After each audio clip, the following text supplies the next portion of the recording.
Al-Qur'anil Karim. A'udzu billahi minasy syaithanir rajim. Bismillahirrahmanirrahim. Laqad kana lakum fi Rasulillahi uswatun hasanah liman kana yarjullaha wal yawmal akhir wa dzakarallaha katsiran. Wa qala an-nabi sallallahu alaihi wasallam, man azama maulidi kuntu syafi'an lahu yaumal qiyamah. Pertama-tama marilah kita memanjatkan puja dan puji syukur atas kehadiran Allah Subhanahu wa ta'ala. Allah yang maha kaya, yang kaya selain Allah miskin. Allah yang maha besar, yang besar selain Allah kecil. Allah yang maha berkuasa, yang berkuasa selain Allah kadang berkuasa, kadang tidak. Yang mudah-mudahan kumpulnya kita di sini diprogram oleh Allah Subhanahu wa ta'ala, kelak kita bersama kembali dikumpulkan di surganya Allah. Amin ya rabbal alamin. Salawat serta salam tak lupa pula kita haturkan kepada junjungan alam kita, Habib tertinggi anti korupsi, baginda termulia anti durhaka, sebagai tokoh reformis dunia Islam, pendobrak kebatilan dan kemungkaran, yakni Habibana wa Nabiyana wa Maulana Muhammadin sallallahu alaihi wasallam beserta para keluarganya, para sahabatnya dan para pengikutnya, dan mudah-mudahan kita sebagai umatnya kelak di yaumil qiyamah mendapatkan syafaatnya. Amin ya rabbal alamin. Yang saya hormati al-mukarram, al-muazzam, para alim ulama, para asatidz, para hujjaj, tokoh masyarakat, aparatur pemerintahan baik sipil maupun militer, ibu-ibu, bapak-bapak, para jamaah lam yuskar ismuhum ta'liman wa takriman, yang tidak bisa saya sebutkan namanya satu persatu, namun fa insyaallah tidak mengurangi rasa hormat dan takdim saya kepada bapak-bapak, ibu-ibu, para jamaah sekalian. Alhamdulillah, mungkin barangkali kita pun sama pemikiran. Baru kali ini saya merasakan ceramah di pasar dalam acara Maulid Nabi. Biasanya di musola, di masjid, di lapangan, di sekolahan. Itu artinya sangat luar biasa pasar semen ini mampu mengadakan acara, yaitu yang sangat luar biasa, Maulid Nabi di Pasar Semer. Ini sangat luar biasa, cetusan yang sangat luar biasa, ide yang sangat luar biasa. Belum terjadi di pasar mengadakan maulid, biasanya ke organ tunggal, dangdutan, manggil biduan, goyang bersama, semakin malam semakin asik. Itu judulnya. Kalau ini judulnya mencetak iman dan takwa, kejujuran dalam berniaga. Saya nggak ngerti niaga itu apa. Terus dagang bayar atau niaga. Tapi ini bahasa yang luar biasa dengan berniaga. Untuk kejujuran itu sulit, hanya Rasul yang jujur. Kita mah banyak bohongnya. Nabi Adam dan Ibu Siti Hawa karena membantah larangan dari Allah, gak boleh makan buah kuldi. Akhirnya Nabi Adam dikeluarkan oleh Allah dari surga. Satu kesalahan yang dilakukan oleh Nabi Adam, namun Nabi Adam membaca istighfar, Rabbana zalamna anfusana wa illam taghfir lana wa tarhamna lanakunanna minal khasirin, selama 400 tahun, hingga akhirnya Nabi Adam diampuni oleh Allah Subhanahu wa ta'ala. Kita 40 tahun buat dosa, harapan surga. Kebalik kita mah. Ya hampura saya pribadi, bapak-bapak, ibu-ibu, pernahkah nggak bohong di alam dunia? Bohong, pernah. Aja nunduk ngomong iya kalau tukang bohong. Siapa yang pernah nggak bohong dalam hidup mah? Tidak mungkin di rumah tangga kita terjadi pertengkaran, terjadi perkelahian tanpa adanya yang namanya bohong. Pasti tukang bohong. Kalau bicara ekonomi, meski bilang kurang apa ekonominya? Wayah bulat mah bulat, wayah yang cekek kan lagi cekek. Ekonominya kurang apa? Bila ulang tahun dibeli motor yang mahal, tapi wayahnya rumah tangga harus perkelahian, terjadi perkelahian. Karena apa? Tidak adanya kejujuran, perselingkuhan melalui handphone. Ketahuan aja lagi hamil ibu-ibu. Apalagi bangsa kita, maaf, pedagang di pasar. Tapi semua ini kebohongan-kebohongan, kecurangan-kecurangan bisa diampuni oleh Allah dengan catatan kita cinta Nabi, kita sedekah kepada fakir miskin dan juga anak yatim piatu, pondok pesantren, mushola, masjid yang ada di kota Bandar Lampung, maka itu insya Allah sedikit demi sedikit dosa kita akan diampuni oleh Allah Subhanahu wa Ta'ala. Kalau pedagang di pasar Senen ini bahu-membahu bersatu untuk membangun masjid, membangun mushola, maka tidak akan tercipta umat Islam membangun yang namanya masjid minta-minta di jalan raya. Tapi pada kenyataannya pelik. Kalau mau sodako pilih-pilih 2.000 udah mentok itu. Udah pakai ngotak nyabutnya lama. Nah sekarang sudah diketuk oleh Allah. Yang tadinya mushola di Senen ini mau dikasih namanya Al-Hidayah, diganti dengan At-Tijarah, dagang tijarah. Cocok lah. Lamun orang kasih salat di dol, biar ada tijarah dagang. Mushola dol baik-baik. Masa iya lapaknya ada berapa, luas pasarnya berapa dibandingkan dengan ruangan mushola? Masa iya dohor nggak penuh? Makanya bapak kepala pasarnya waktunya sholat tutup, sholat semua pak. Insya Allah Mekah, Masjidil Haram, Masjid Nabawi, wayahnya azan tutup. Mau pembelinya berapa ramainya ditutup. Kita mau juga sepi. Dagangnya tadi di sambutan semet sepi. Ya gimana nggak sepi? Orang banyak pedagang emperan di bawah. Saya harus naik dulu untuk beli ke semen. Tapi nanti bentar lagi gintung dibongkar, pindah ke sini semua pak pedagangnya, pembelinya nggak tahu. Insya Allah sabar aja orang dagang. Nah ini cetusan alhamdulillah para asatid datang, Kang Haji Nano, Kakanda Parul, bahu-membahu mengajak satuan pedagang Semet untuk mengadakan maulid Nabi. Doain panjang umur sehat badan semuanya. Terus Kang Parul, biwong itu adain acara kayak gini, maulid, rajab, manakiban apa, biar setannya pergi pak. Setan di Semen kan nggak ada nantinya. Yang payah-payah setannya masukin ke balong di belakang yang gede. Udah ditutup belum itu nggak tahu. Nanti mati semua setan di situ. Jadi setan lagi.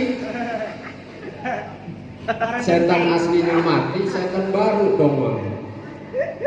Nah pada bulan Maulid ini ada satu peristiwa yang harus kita ketahui, yaitu sejarah Nabi Muhammad SAW. Sebelum Allah ciptakan Nabiullah Adam jarak 2000 tahun, terlebih dahulu Allah sudah ciptakan cahaya Nabi Muhammad SAW. Oleh karenanya tertulis di dalam hadis qudsi, laulaka lama khalaqtul aflaq. Kalau seandainya tidak aku jadikan engkau wahai Muhammad, maka tidak akan ada yang namanya bumi, langit beserta isinya. Karena Allah ciptakan cahaya Nabi Muhammad SAW, akhirnya ada kita di alam dunia ini. Oleh karenanya sudah sepatutnya, sudah sewajarnya kita bersyukur kepada Allah, berterima kasih kepada Allah dan Rasulullah, sababia Allah ciptakan Nabi Muhammad, ada kita di alam dunia. Nabi Muhammad itu memiliki orang tua yang bernama Abdullah bin Abdul Muttalib ibni Hashim. Abdullah itu ketampanannya luar biasa. Kalau seandainya berjalan di siang hari, Abdullah mengeluarkan harum semerbak dari tubuhnya. Kalau Abdullah berjalan di malam hari, mengeluarkan cahaya yang terang benderang dari antara dua bola matanya, sehingga masyarakat Mekah mengatakan Abdullah itu misbahul haram, lampunya tanah haram. Karena tampannya Abdullah, sehingga banyak orang-orang gadis ataupun janda di negara Mekah ataupun luar Mekah yang menginginkan cinta dan kasih sayangnya Abdullah. Namun Allah menutup cinta dan kasih sayangnya Abdullah, karena Allah sudah menyediakan sayyidatun nisa, wanita yang luar biasa, yaitu Ibu Siti Aminah. Akhirnya singkat cerita, berkenalan Abdullah dengan Aminah. Panakahaha binikahi Islam, nikahlah Abdullah dengan Ibu Aminah. Setelah menikah, yang membuat beda kita umatnya Nabi Muhammad sama Nabi Muhammad, kok Abdullah dan Ibu Aminah memiliki anak bisa menjadi Nabi dan Rasul, sedangkan kita hanya sebuah harapan menginginkan anak yang soleh dan solehah. Semua yang hadir di sini kalau ditanya punya anak mau soleh solehah semua. Tapi pada kenyataannya perjalanan hidup tidak pernah memondokkan anaknya, tidak pernah anaknya ditaruh di tempat-tempat belajar, bahkan orang tuanya pun belum pernah terketuk hatinya untuk mengenal Allah. Wujud tidak bakal mukhalafatul lil hawadisi, sifat Allah yang wajib 20, yang mustahil 20, yang jaiz 1 kita nggak kenal. Pokoknya kita datang ke masjid, sholat, nyembah Allah, udah selesai. Yang padahal pada hakikatnya kita harus kenal wujud qidam baqa mukhalafatul lil hawadisi. Yang membedakan kok Nabi Muhammad menjadi Nabi dan Rasul, kita mah jadi RTG enggak. Kenapa kok nggak bisa jadi RT? Nggak punya modal daftarnya. Minimal 7,5, 1 juta, diteluk 2 juta. Mau jadi anggota dewan 1 M, nggak bisa enggak itu. Kita harus punya modal segitu. Nggak punya uang segitu nggak bisa jadi RT. Hingga akhirnya yang membedakan Abdullah kalau ingin berhubungan layaknya suami istri, selalu memerintahkan Ibu Aminah dengan bahasa tatohari wa tatoyyabi. Segeralah kamu berwudu, setelah berwudu gunakan minyak wangi, setelah menggunakan minyak wangi tunggu aku di kamar. Itu Abdullah perintahnya kepada Ibu Aminah. Bapak-bapak, ibu-ibu sampai punya cucu pernah nyuruh anaknya, nyuruh istrinya untuk berwudu dulu mau berhubungan? Enggak ada. Yang ada ibunya juga ngelawan, wudu kayak salat banget. Suruh pakai minyak wangi kayak mau kondangan aja. Ngelawan istri kita, Pak. Hingga akhirnya wajar Ibu Aminah mah punya anak menjadi Nabi dan Rasul. Kita mah boro-boro jadi Nabi dan Rasul karena awal pembuatannya makanya minyak BPU terus. Begitu lahir anaknya ke alam dunia, bentar-bentar dikerok. Karena awal pembuatannya menggunakan minyak angin, bukan minyak wangi.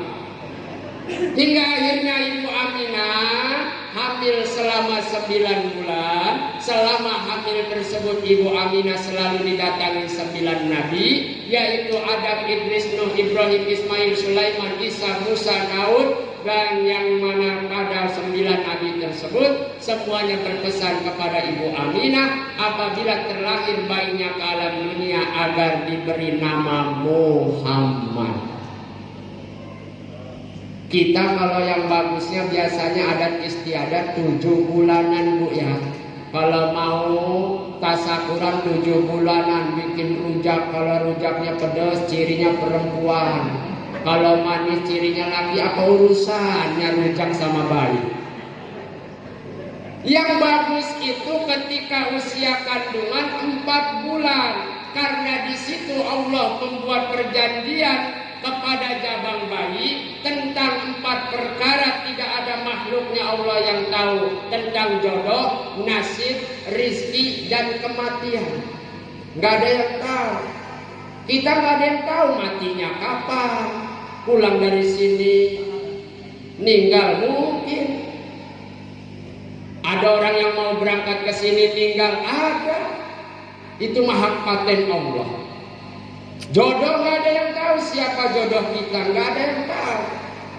Rizki nggak ada yang tahu. Walaupun kita dari jam 1 malam ke pasar Semen, pulang jam 3 sore, kalau nggak ada pembeli nggak ada. Kita mapa penuh dengan kecurigaan dari masyarakat ataupun tetangga.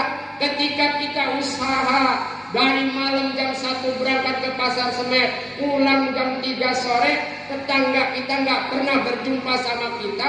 Tetangga mulai berpikir buruk tentang kita. Kok tiba-tiba orang itu kaya? Pasti kalau nggak punya babi ngepet nuyul.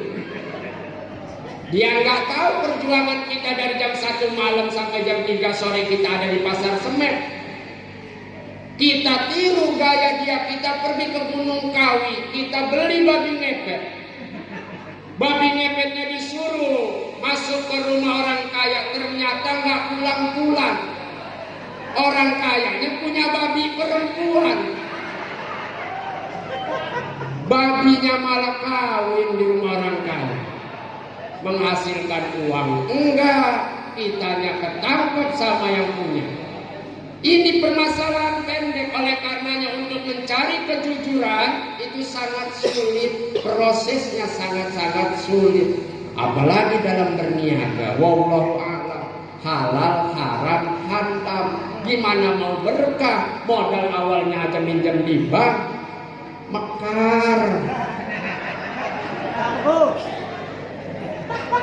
Berkahnya di mana? Kitanya modalnya minjem mekar. Mekar itu ibu, ada 10 orang ibu-ibu setiap hari Senin dan Kamis sekolah berkumpul di satu tempat. Apabila dari yang 10 1 orang ibu-ibu nggak hadir, maka yang 9 wajib nombokin. Mekar dipakai sama kita usaha. Wallahu a'lam.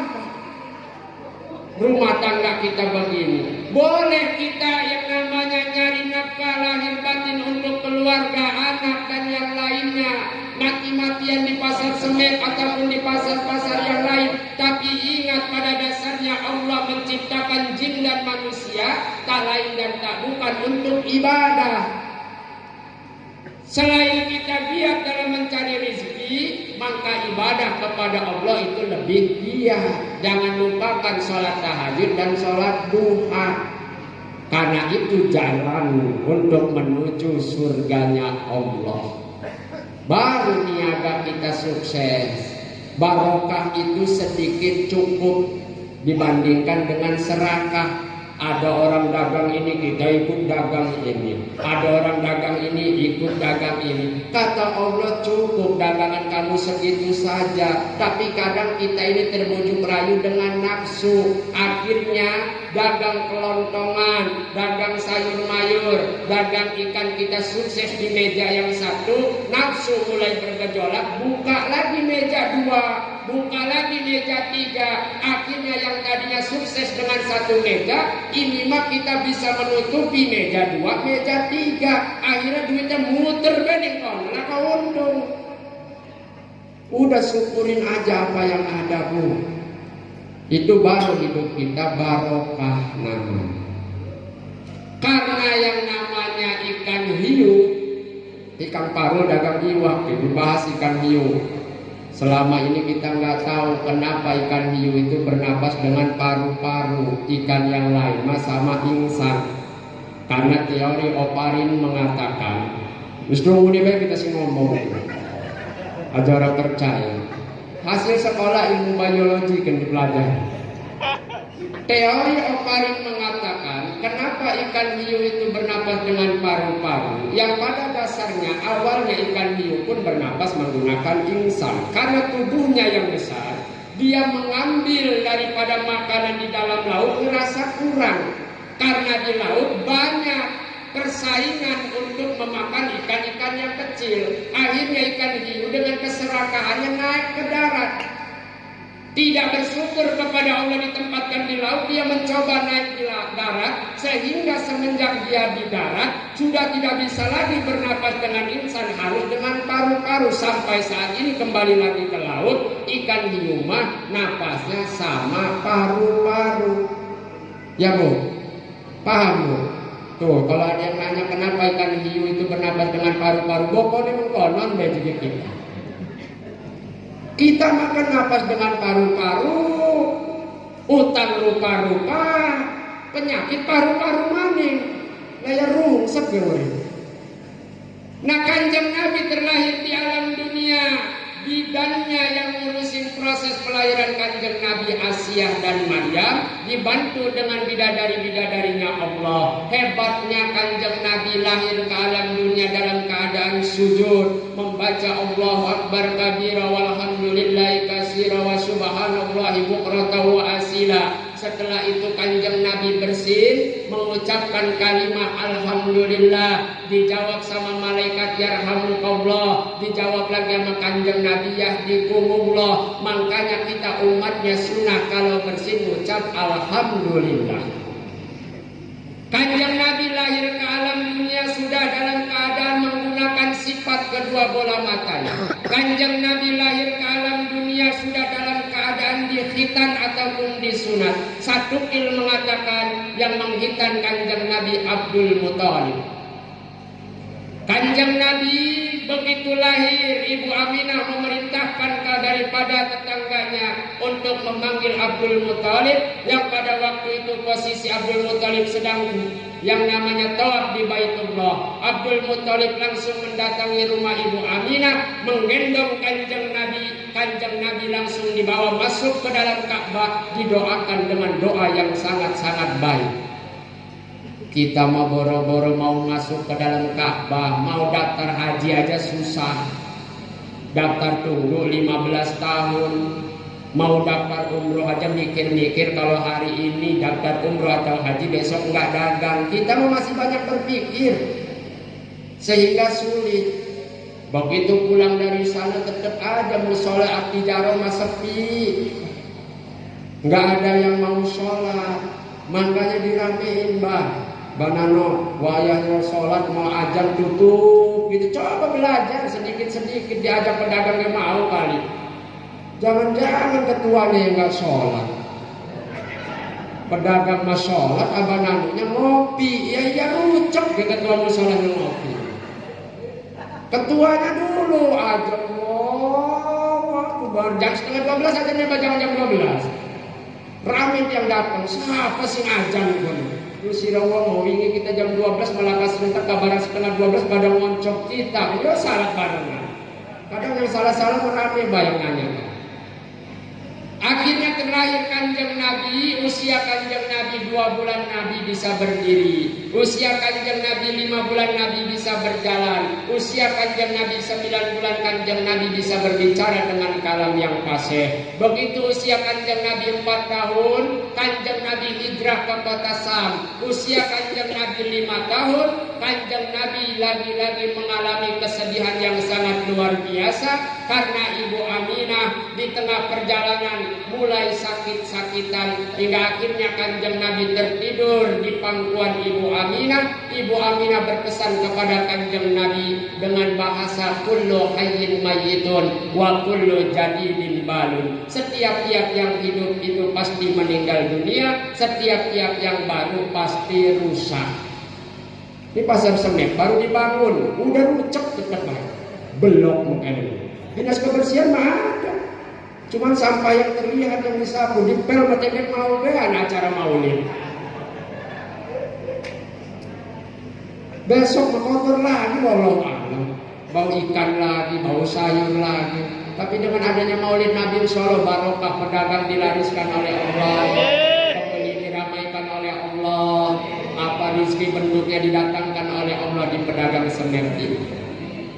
Setiap yang itu pasti meninggal dunia. Akhirnya Kanjeng Nabi di usia 25 tahun, Kanjeng Nabi hijrah ke kota Busra, berdagang milik janda kaya yang bernama Khadijah binti Khuwailid, yang pada waktu itu usia Khadijah 45 tahun. Akhirnya Kanjeng Nabi menikah sama Khadijah, yang lama masa berumah tangga Khadijah dengan Kanjeng Nabi selama 24 tahun 5 bulan 13 hari.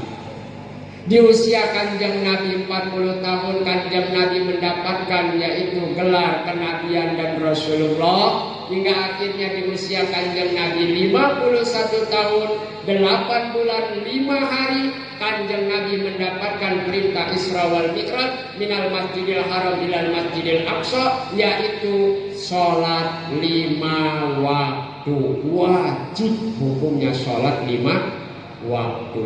Kita ini wajib, laki perempuan, selaginya ada akal kita, lisan kita masih bisa mengucap, hati kita masih bisa mengingat Allah, maka kita ini wajib sholat 5 waktu. Begitu usia Kanjeng Nabi 63 tahun, Kanjeng Nabi mengalami sakit selama 13 hari. Sakitnya sakit panas. Makanya yang hari ini hadir udah sakit 11 hari sakit panas, cepatlah wasiat. Terutama kasihan sekarang yang anak-anak kecil di bawah usia 5 bulan ataupun 5 tahun, kenapa nggak boleh di apotek dijual obat sirup? Harus obatnya yang digerus. Wallahu a'lam ada apa. Nah, di sini Kanjeng Nabi mengalami sakit selama 13 hari hingga akhirnya Kanjeng Nabi lahir hari Senin tanggal 12 Rabiul Awal, meninggal dunianya pun Kanjeng Nabi di hari Senin, namun dimakamkannya di hari Rabu. Kenapa? Karena pada masa itu ada pemilihan Khalifah Abu Bakar dan Umar. Kanjeng Nabi dimakamkan di Masjid Nabawi samping Raudhah. Itu ada makam Kanjeng Nabi di samping Raudhah di dalam Masjid Nabawi. Ini kisah tentang Kanjeng Nabi Muhammad Shallallahu Alaihi Wasallam. Udah barang ya, udah asar ya, nggak usah lama-lama. Terus barang Nabinya udah meninggal. Ngejelasin apa lagi saya? Nggak tahu, saya mati dulu mau nyari tahu. Udah yang meninggal udah ajan ya, biar kebagian semua. Mudah-mudahan ada hikmah yang terkandung. Intinya dengan adanya kumpulnya Dinas Pasar, Pak Lurah, alim ulama yang hadir di sini, kita semua mendapatkan barokah, khususnya pedagang di Semer. Mudah-mudahan Allah bukakan pintu rezeki untuk pedagang yang ada di Semer. Kurang dan lebihnya saya mohon maaf. Wabillahi taufiq wal hidayah. Wassalamualaikum warahmatullahi wabarakatuh.